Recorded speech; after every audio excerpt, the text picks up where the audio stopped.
Welcome back to Something to Talk About, a podcast and blog series from Stenhouse Publishers. I'm Kassia Wedekind, and I'm an editor and author here at Stenhouse and a math coach. Here on the Something to Talk About mini podcast, we ask just one juicy question about classroom discourse and hear the unique responses and perspectives of several educators. And in today's episode, we're talking with educators about what's hard about facilitating classroom talk and how we can get better at it. When I thought about how I'd answer this question, my first thought was everything. Everything's challenging in classroom discourse in some ways. And I don't mean that in a negative way. I just mean that creating a classroom discourse community is something that's an ongoing practice, something that you can continually work at and learn about forever. And something I've been thinking about in recent years is how I respond to children's physical bodies during classroom conversations. When I first started teaching, I absolutely thought it was my job to make sure kids were sitting crisscross applesauce on the rug, looking at each other in the eyes when they talked and being still. And now, when I'm facilitating classroom conversations and I see a kid moving their body or not always looking at other kids when they're talking, and I'm tempted to offer some correction, I'm practicing asking myself, is this really a problem? Is this interfering with us making meaning through conversation? Or is this more about my own discomfort? And if it's not really causing an issue in the conversation, I'm practicing letting it go, letting those kids just be. There's so much policing of kids' bodies in schools, so I'm trying to work on letting kids be who they are in classroom conversations. And that includes learning to break with some of my more traditional understandings of how children's physical bodies should be when we meet together for conversation. So today we're talking with 4 brilliant educators who give us a peek into what's still hard for them in classroom conversations. And I have to admit that I felt both relief and inspiration hearing from folks whose work I admire as they talked about what they're working on getting better at. Let's hear first from Jennifer Orr, a 3rd grade teacher in Virginia.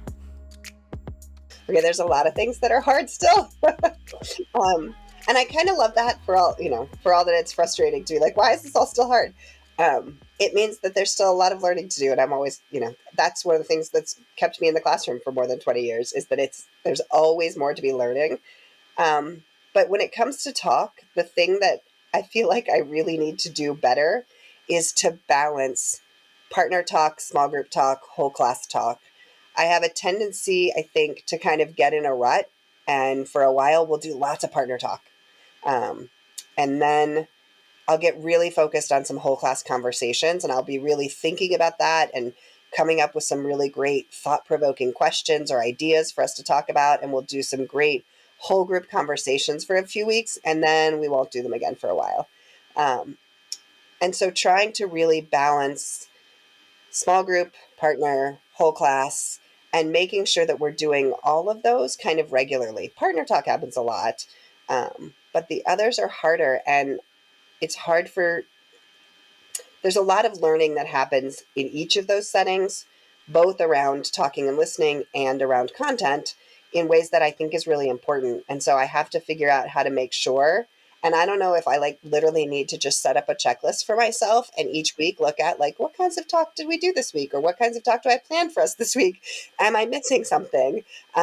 It may need to be that formal, at least for a little while until it sort of becomes routine for me, because I feel like that's a real challenge for me. And it frustrates me when I look back over a unit or something and realize, wow, we didn't do any whole class conversations in the last 3 weeks. Or, oh my gosh, we did some really great whole class conversations and never did they get to talk in a small group. So figuring out that balance is one of my goals. Dawnavyn James, a kindergarten teacher in Missouri, shares what she's been learning about how children participate in read-alouds and how she responds to children processing their reading experience out loud through talk. Something I've been practicing it really hard this year. I've just always, observed, or sometime our curriculum kind of says, let's say I'm reading a book and kids are like talking out or saying things like, oh, look at that. And they're getting up and pointing at the book. And like years ago, I'd be like, okay, you need to sit down or raise your hand if you have something to say. That's not natural. Like when I'm at home or like right now talking to you, like I have to raise my hand to, answer your question.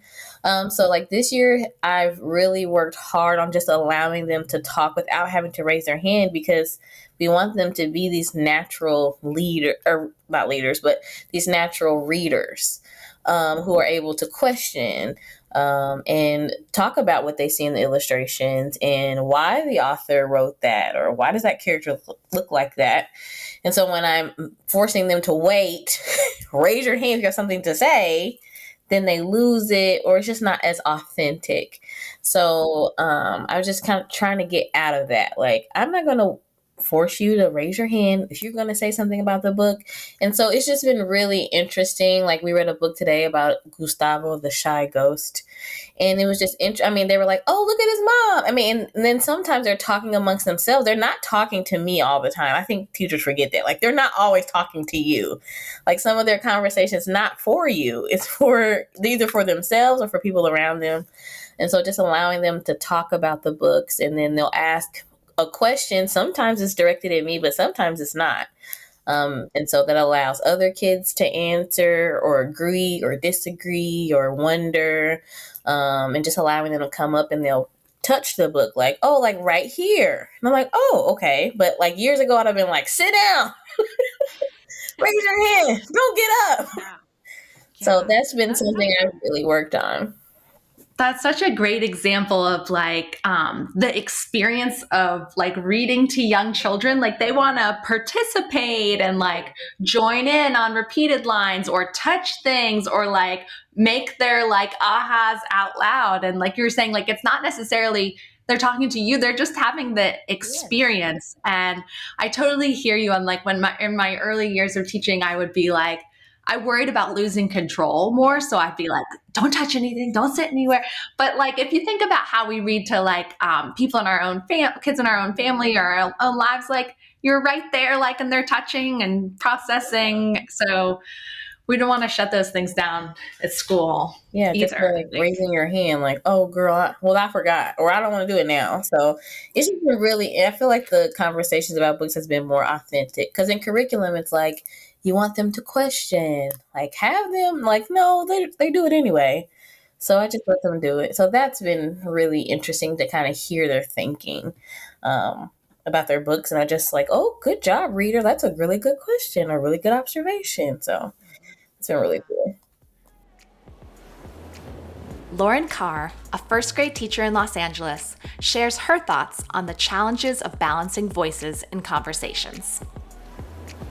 For me, it's when we are having conversations or discussions, there are some voices that are always talking or always sharing. And sometimes I automatically go to that person and that student and stay there for a little bit, and kind of everybody else falls to I don't know. I kind of tune them out a little bit, because I'm just like, okay, I hear this, they are getting it. Let me get them to where I want them to be. And then I look, when I kind of snap out of it, I look around and I'm like, oh no, we're all on the same page at this moment. And so I am working on hearing that one voice and also bringing in everybody else into that conversation, so that everybody can like get what that student is trying to share.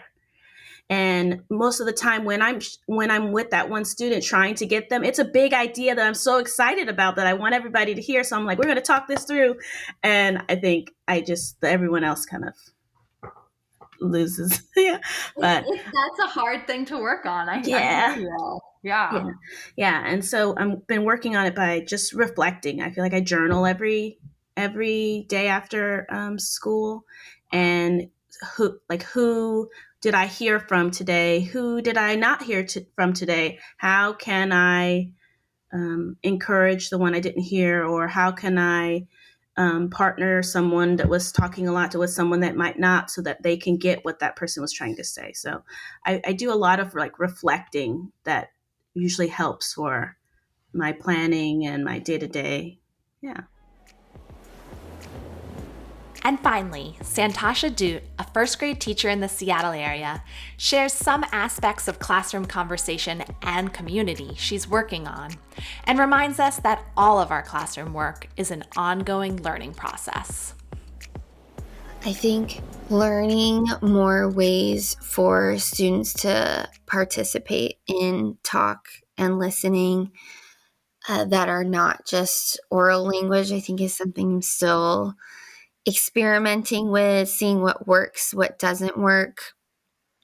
And I think too, I'm still learning on what like translanguaging means for our classroom and what that means for speaking and listening, especially as listeners.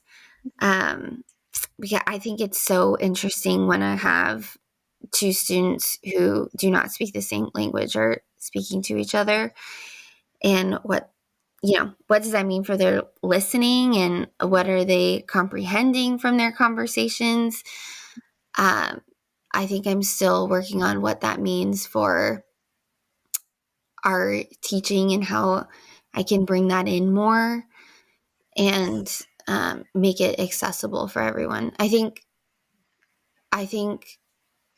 for my teaching itself, I think I'm still growing and experimenting on making my teaching and our lessons accessible for all different types of speakers and listeners. So still thinking about that. It's like an ongoing practice of learning things and relearning them and unlearning them. Yeah. I think the unlearning piece is huge because it's so easy to just go back to what feels comfortable or how you were taught. And we like I said before, I think we have so many pressures and expectations as teachers of things that we have to meet and evidence that we have to show. And I think we're trying to, while you're also trying to create a, culturally responsive and community where all your students are thriving, you're also trying to like dismantle all of those expectations and things that are being put on you. So I think lots of unlearning, and then also lots of grace in that, it's okay to have something completely blow up and that strategy really didn't work. Let me try something else. And that it's okay that if it's messy, because I think if someone had it all figured out, then we wouldn't be having these conversations. But we're all still trying to figure out, and all trying to, dismantle that traditional classroom and make sure that all of our students feel valued and heard and that they feel seen.